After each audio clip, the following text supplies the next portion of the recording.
pressure.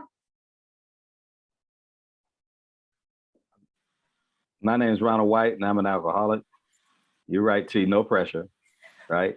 That's why I constantly remind myself, Bubba, that I am no longer running the show. I my name is Ronald White. I'm an alcoholic. I have a sobriety date. It's July the 14th of 1986. I have a home group. It's called the Never Too Early Big Book Workshop. We meet every Sunday morning. We've been meeting continuously every Sunday morning since November of 1987, um, which we started in my mother's house when I was just a little bit over a year. Ralph had just gotten his year.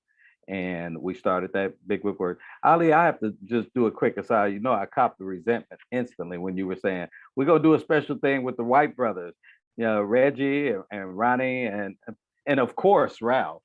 It's like, what do you mean, of course, Ralph? Fuck is that, right?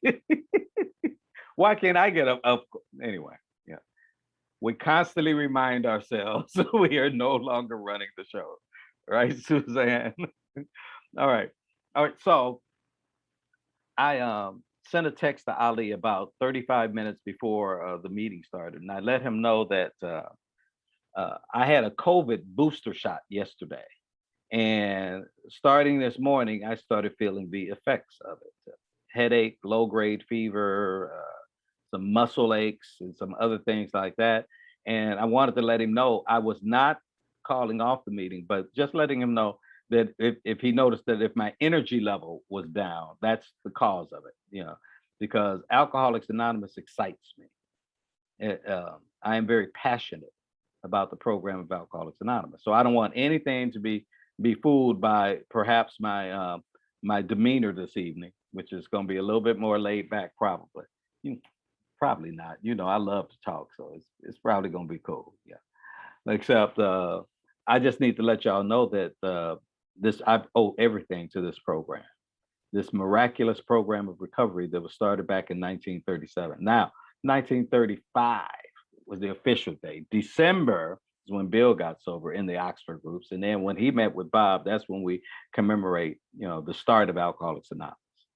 When those two got together, when Dr. Bob was he was messed up.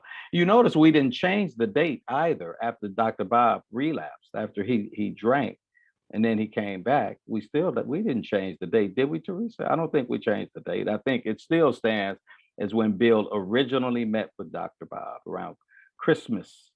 Or did we change the date? Ali is saying yes. Look at it. Yeah, because it was Mother's Day, which is in May, and Alcoholics Anonymous celebrates his birthday in June. So, you know, forget all that stuff I was talking, Ali. You know, you notice I can do math though. See, and I take cues. I'm glad I got a computer where I can see your big head nodding and shaking and carrying on. Bubba, don't join in. Okay. So I'm going to talk this evening about this notion of constantly reminding myself that I am no longer running the show. It's part of the admonition, the instructions we get in step 11 in the program of Alcoholics Anonymous. And they've got several pages written on specifying suggestions on how I pray and how I meditate. And then, this is a key, as I go through the day. See, that's the instruction where this comes from. As we go through our day, pause when agitated, pause when I'm pissed off, pause and remind myself, Ronald, you're no longer running the show. I'm going to tell you a little bit about who I am, because it's important to identify in Alcoholics Anonymous. We've got about 233 people in here, and I'm not assuming that everybody knows me. That you might look at me and think that he doesn't look like no drunk. You don't look like no drug addict, right? You look. Oh, Suzanne, I do look like. Okay, all right.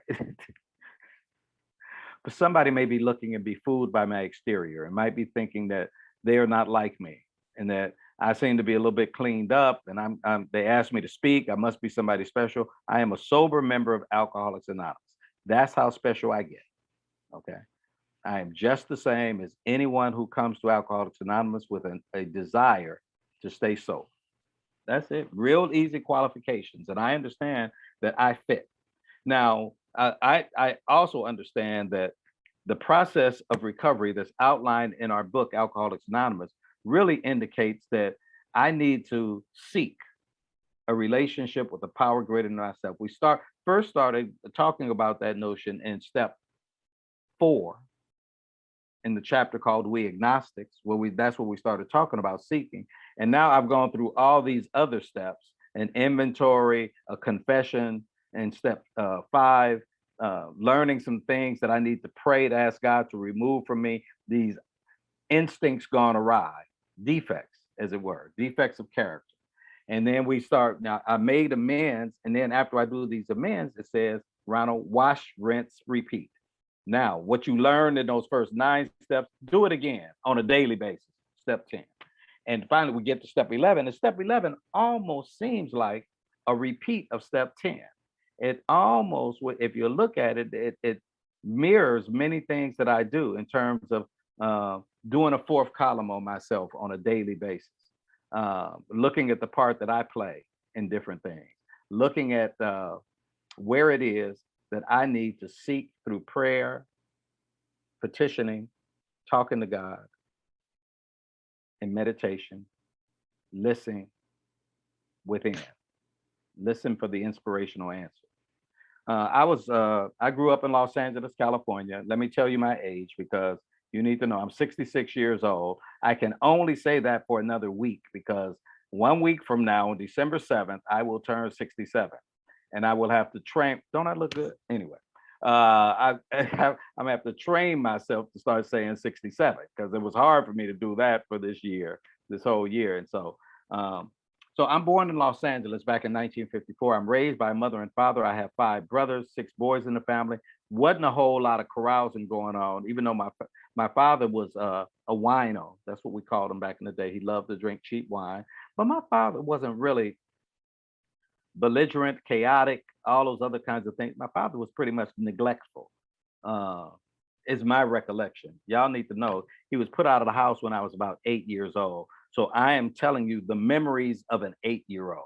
I discovered through inventory, I lie to myself, right? Shocking, I know.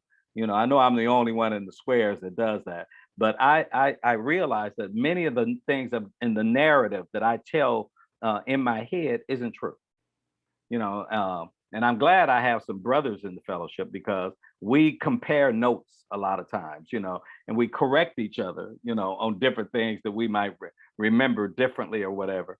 And so I'm very grateful to have that. Growing up in a household where I didn't drink until after I got out of high school, I was one of the original nerds. I was a late bloomer to alcohol. I didn't want to drink because of my father's and his behavior. I didn't want to disappoint my mother like that, so I didn't drink. But I go through school full of angst, full of resentment, full of envy, full of all kinds of things as I look at other people who don't look just like me. They may be my skin color, but they're taller, they're bigger, they're stronger. I think they're more handsome than me. Now, I don't know how I ever thought that I wasn't, but I need to share with you guys, in all seriousness, I felt like I was an ugly kid. And I wanted to escape from this ugly body and this poor existence in South Central Los Angeles, to escape from this life that was so unsatisfactory to me. If you talk to my brothers, they may tell part of the way we grew up. We had a lot of fun. We played with each other. We were each other's best friends. We're like stair steps coming down, almost like one year after another, just little gaps in between.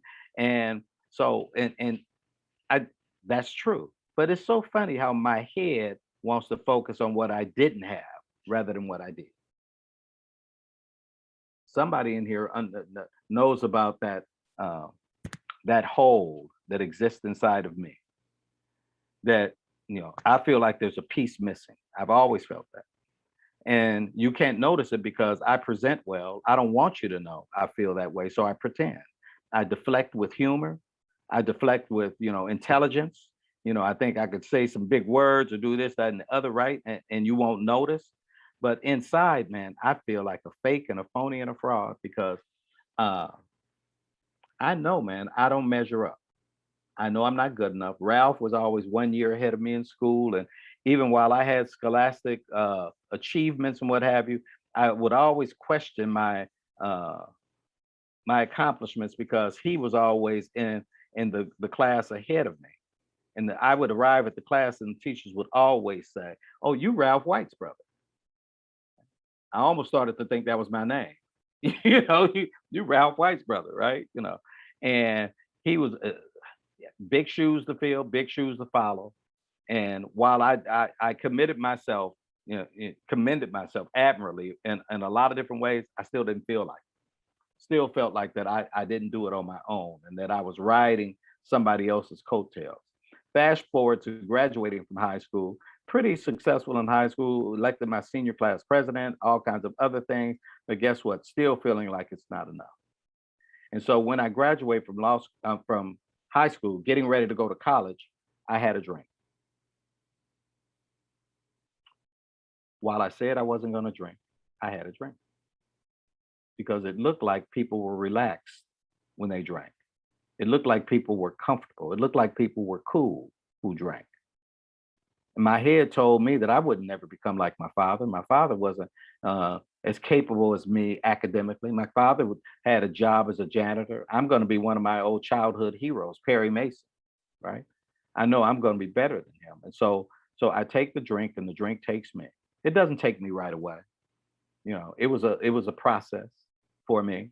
I didn't drink alcoholically from the beginning. Well, you know something? Now that I think about it, you guys gonna have to go with me because I reflect when I'm sharing, and sometimes I catch myself on different things. Uh, when I drank alcoholically. I just didn't drink every day in the beginning. I drank at parties on the weekend. I did other things, right, like that on the weekends. But eventually, I can't just feel that good on the weekends. I'm drinking every day.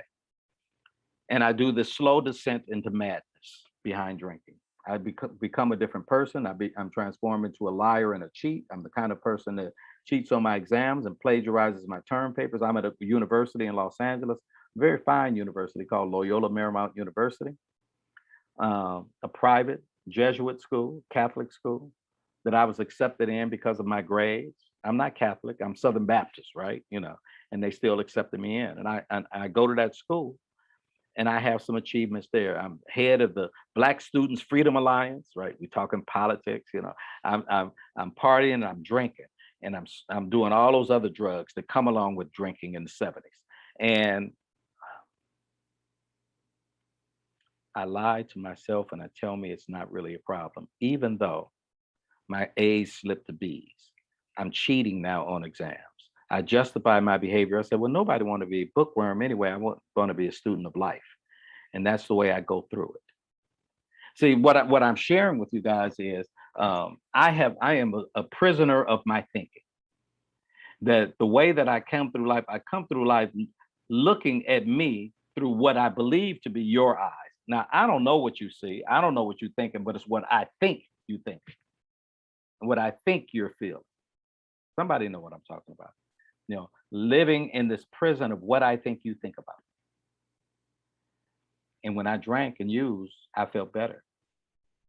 That I thought I was transformed into all these characters, all these people that I wanted to be. I was courageous, I was cool, I was slick, I was all those things that as the nerd I couldn't be. And now I'm being it. I graduate from college, I go to law school, I make it through law school in 2.5 years.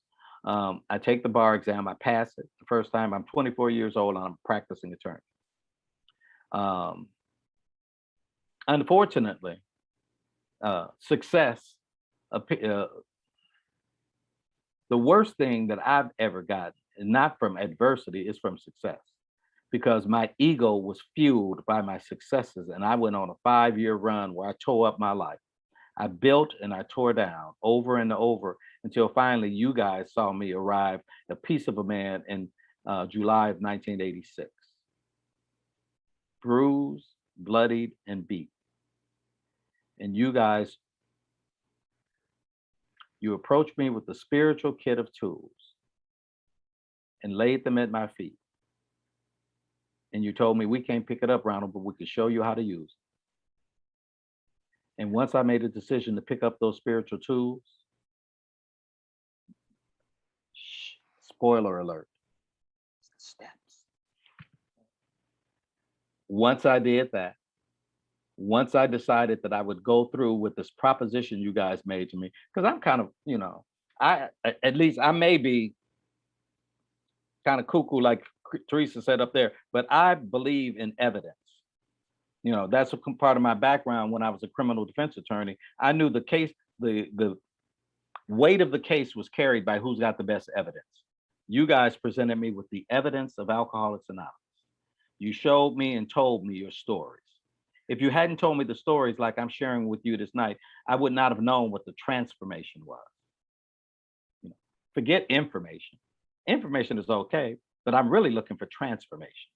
I want to know that a guy who was in state prison, who was beaten down, who was a know-nothing shiftless. Oh, I'm sorry, Bubba. Why are you nodding your head, Bubba? All my prisoners on the broadcast are nodding their heads. So even though I was talking about you, but I needed to see that men and women from all walks of life,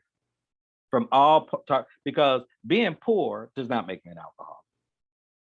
Being short didn't make me an alcoholic. I'm an alcoholic because I'm bodily and mentally different from my fellows. I'm an alcoholic because something occurs in my body when I take one drink where there's a craving where I will do anything to get the next one. I do the unimaginable to get the next one. And then once I say, I don't want to be that way no more, I still can't stop. The mental powerlessness of this disease. See, I understand that everything that I do really ultimately comes back to step 2. The solution. Came to believe that a power greater than myself could restore me to sanity. In step 10, it says, for by now sanity will have returned. But guess what, y'all? I can still become insane in the rooms of Alcoholics Anonymous if I don't continue to do these steps. That's why I know by the time we get to step 10, you would think that once I read that, for by now sanity will have returned. Oh shit, I don't have to do nothing else, right? But they got something else in there. They said it is easy to let up on the spiritual program of action and rest on our laurels. And we are headed for trouble if we do that. For alcohol is a, what kind of foe? Subtle foe. It's sneaky. It's sly. It's insidious. It's crooked. It's smart. See, I could give you all kinds of adjectives to describe the illness that I suffer from. And I need that every day. Every day I need that.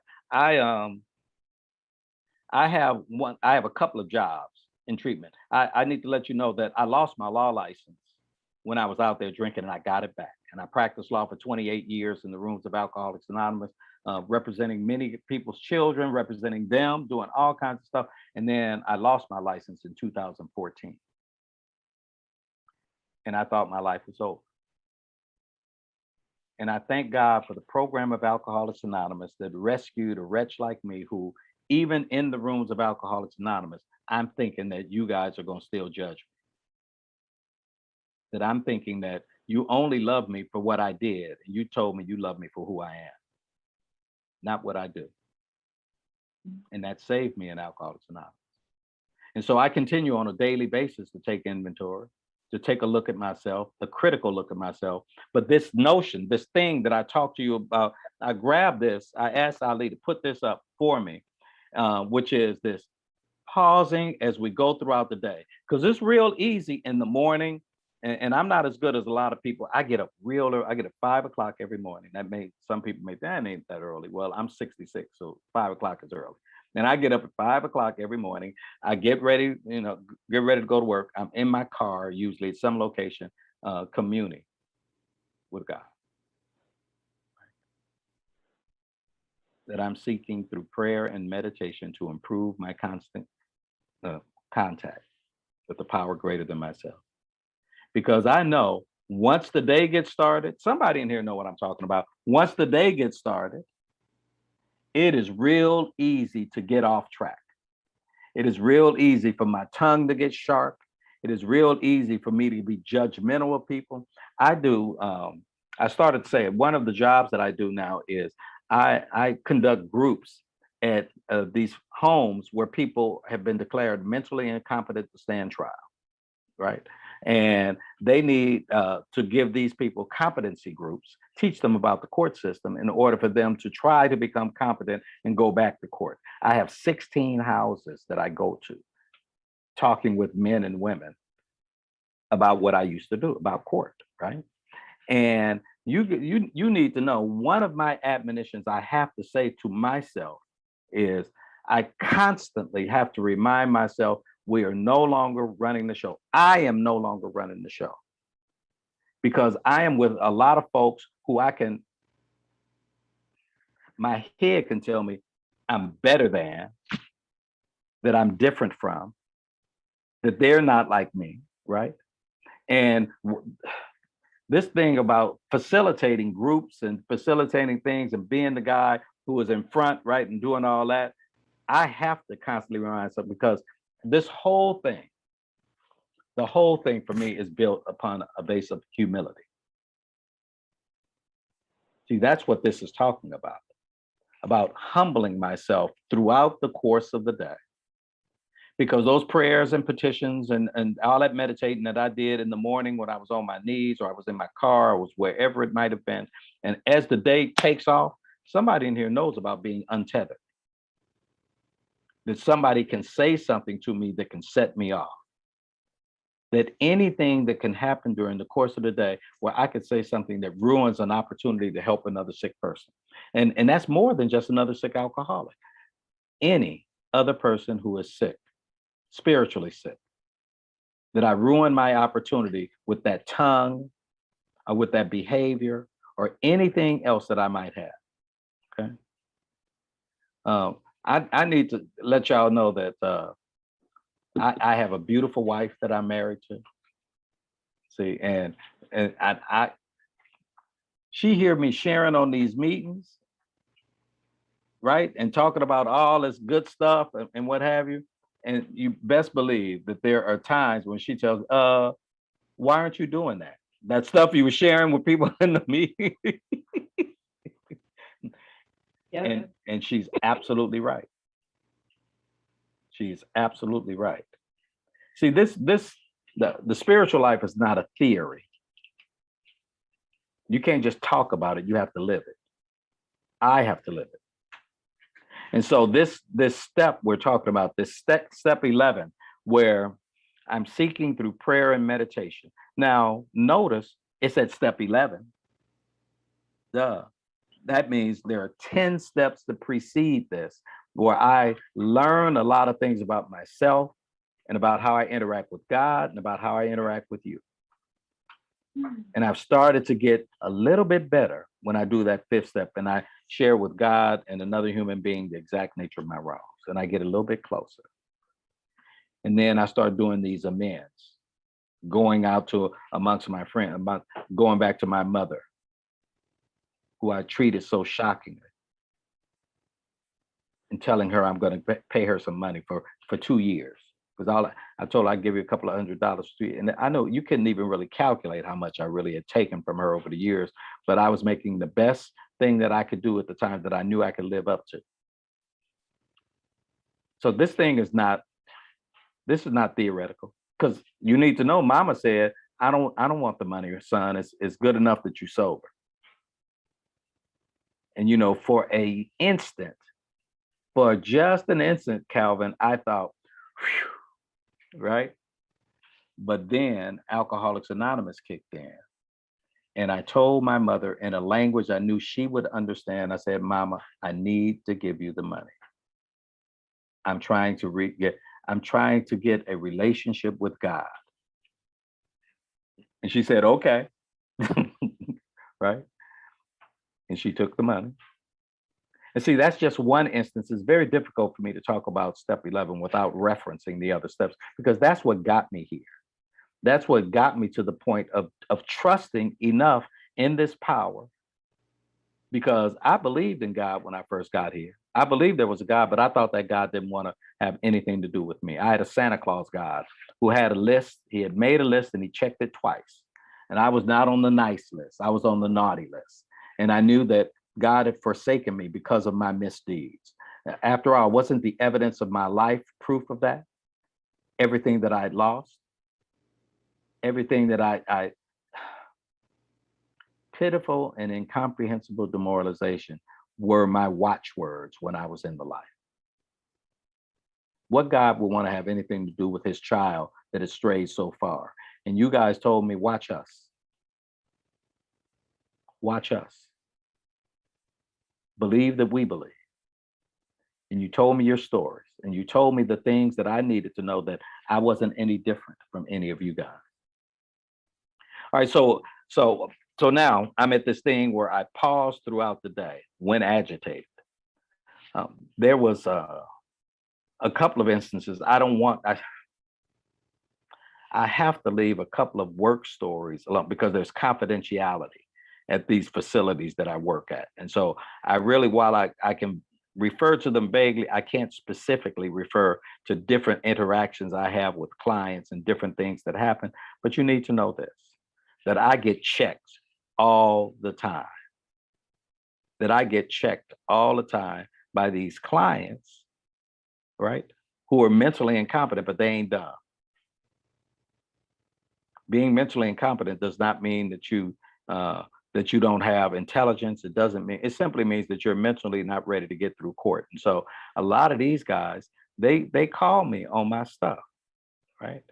If I am not being as transparent as possible, if I am not being as diligent as possible, if I don't call other people on their stuff, and I have to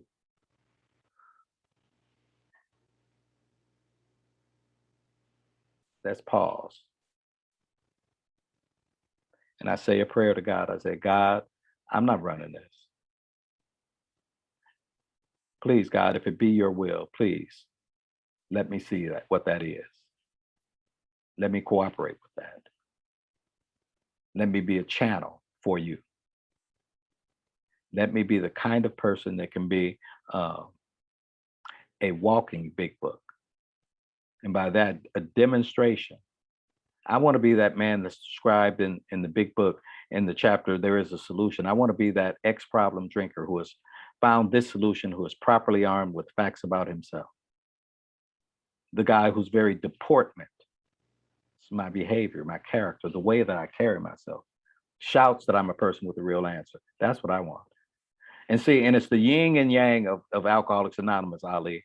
It's that thing that dusts me off, picks me up, makes me be a responsible citizen and all that. And guess what? My gifts can become my curse. My gifts can become my curse because you start to read your press clippings. Right? You start to think that shoot, my stuff don't stink, right? I have bathed now continuously for at the time I lost my license, I was 28 years sober. I'm 35 years sober now. And when I lost this license, and I truly felt again what it felt to be powerless, and feel powerless in the rooms of Alcoholics Anonymous, right? Feel powerless here when you got some time, right? And so I understand that this is not an overnight affair. This is something I have to do on a daily basis. And this is a good prayer for me to have in my pocket every day. God, your will, not mine, be done. Your will, not mine, be done. And you know the trick of what we're trying to do, what I'm trying to do with this step, I'm trying to align my will with God's will. That I'm seeking through prayer and meditation to improve my contact. So that when I say something or I do something, and I got a lot of people that I sponsor who call me, who rely on me. And do we have any sponsors here right now that sometimes get a little bit impatient with sponsees? Anybody? Can I say a couple of hands? Yeah. Make sure I'm not alone. Okay. All right. I'm in the right room. So I understand, man, that they are my teachers. that they teach me patience and tolerance. They teach me the very precepts that you guys have told me are the only things that I need to get. Honesty, open-mindedness, and willingness. You read that at the beginning of the meeting, but these are the essentials of recovery. Honesty, open-mindedness, and willingness. And I understand, man, that I need to hold on to these like only the dying. After I lost my license, it was a very dark 2 years for me. My wife, God bless her, went back to work after having not worked for 25 years. And she went back to work and she helped carry our family. Talking about it being humbled, right? It's very hard to be on the giving end and very difficult. And it's easy to be on the giving end and very difficult to be on the receiving end. To be the person who has to receive the help. I found out some very valuable lessons about me and my relationship with God in that time. Because when you're in the valley, it's very difficult to see where God's will is working in my life. It's very difficult. And now I understand that life is lived going forward, but it's best understood looking back. And as I look back on what I went through and what happened, man, it's the best thing that ever happened to me. Passing the bar was not the best thing that ever happened to me. It was a great thing. I'm not going to tell you, man, I loved practicing law. I loved doing trials. I loved doing all that stuff. But passing the bar wasn't the best thing that ever happened to me. And I won't say that losing my law license was the best thing that happened to me. I needed it. It was great because it humbled me again. But the best thing that ever happened to me was that ass whooping this guy gave me in front of my mother on July the 13th of 1986. Because it was that well-whooped ass that propelled me into Alcoholics Anonymous the following day. That's the greatest thing that happened to me. Coming here and becoming a part of you, of meeting all you guys, of you becoming my friend. It's funny how, you see, when you start talking about God, I forgot all about being sick. I forgot all about being sick. My headache went away. All those other kinds of things, right? While I'm sharing now, that don't mean I'm gonna keep sharing, okay, y'all, because I have on my clock, I have 7 minutes left. So, I know that's a good prescription for me. I just keep running my mouth, right? And then that's not the prescription. The prescription is found in the 12 steps of Alcoholics Anonymous, the spiritual program of action, this thing, right? This thing, wow. This gift that I've been given. And so I know today that my thing is to not look at the blessings, is look at the blesser. That I've been blessed by a power greater than myself, which I choose to call God, from whom all blessings flow for Ronald White. And I understand that my job now is to be of maximum service to him and his kids. And so I pause as I go through the day. I pause when agitated, and I constantly remind myself, this is it, y'all. This is what it's all about. God, your will, not mine, be done. I love this stuff, y'all. All right, so Ali, I got 6 minutes left on the table, but I am feeling a little bit fatigued. As much stuff as I wanted to talk about, not feeling it. I don't feel the headache. But I'm going to stop right now. And then I know we're going to have some people that are going to share and ask questions and do stuff like that. So I am going to sip on my Coke Zero and I'm going to take it all in because you guys feed me. Thank you so very much for my life. Thank you so very much for Alcoholics Anonymous, for introducing a wretch like me to this miraculous program. And I'm going to keep coming back. Thank you.